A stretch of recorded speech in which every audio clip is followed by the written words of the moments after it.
નમસ્કાર મિત્રો, સ્વાગત છે તમારું મારી યુટ્યુબ ચેનલ સંજુ ઇન્ફોર્મેશનમાં। તો મિત્રો, આપણે છેલ્લી વિડીયોમાં જોયું હતું કે આપણે કસ્ટમરની નંબર પ્લેટ કેવી રીતે ઓર્ડર કરવી। હવે આપણે પ્લેટ ઓર્ડર તો થઈ ગઈ છે, તો હવે રિસીવ કરીને કસ્ટમરને ફિટિંગ કરીને ડિલિવરી આપી દીધી છે।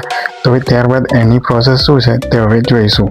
એમાં આપણે HSRP અપડેટ કરવાની હોય છે, તે કેવી રીતે કરવાની તે આપણે આ વિડીયોમાં જોઈશું।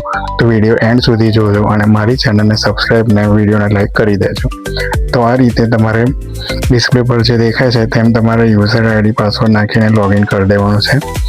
ત્યારબાદ તમે ડિસ્પ્લે પર આ રીતે કંઈક તમારે ઓપન થઈ જશે।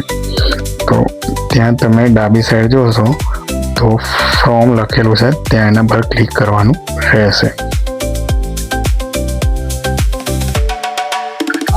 અને આપણે HSRP અપડેટ કરવી બહુ જરૂરી છે અને કેમ જરૂરી છે તમને વિડીયોના એન્ડમાં હું જણાવીશ। તો અહીંયા અપડેટ ફિટમેન્ટ ડેટ તમે જોઈ શકો છો, તેના પર ક્લિક કરી દેવાનું રહેશે। તો અહીંયા આગળ આ રીતે કંઈક પેજ ઓપન થશે। ત્યાં આગળ તમારો રજિસ્ટ્રેશન નંબર જે લખેલો છે ત્યાં આગળ જે આપણે વ્હીકલ નંબર છે તેની એન્ટ્રી કરી દેવાની રહેશે। વ્હીકલની એન્ટ્રી આપણે કરી દીધી છે, તો પછી સિલેક્ટ ટાઈપમાં જોઈ લેવાનું છે। તો ત્યાં આપણે નવી પ્લેટ છે, જૂની પ્લેટ છે, ત્યાં આગળ ઓપ્શન આવશે।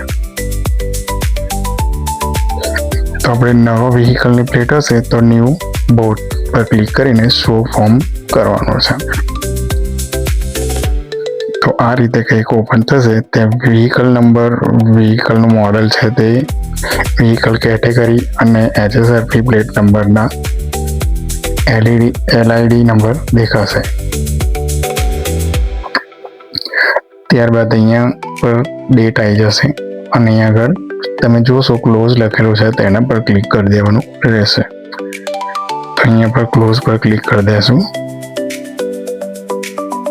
ત્યારબાદ fitment successfully close, registration number અને જે તમારો નંબર હશે તે લખીને આવી જશે।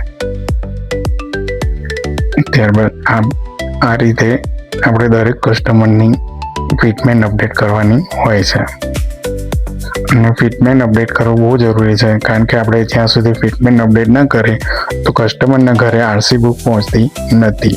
આ એન્ટ્રી કર્યા પછી કસ્ટમરના ઘરે RC બુક ડિલિવરી થાય છે। તો આ બાબતનું બહુ આપણે ધ્યાન રાખવું પડે છે કે કોઈ કસ્ટમરની આપણે ફિટમેન્ટ બાકી રહી જાય તો કસ્ટમરને RC બુક મળતી નથી ને RC બુક માટે કસ્ટમર ઘણા હેરાન થતા હોય છે। તે માટે ફિટમેન્ટ અપડેટ કરવી બહુ જરૂરી છે।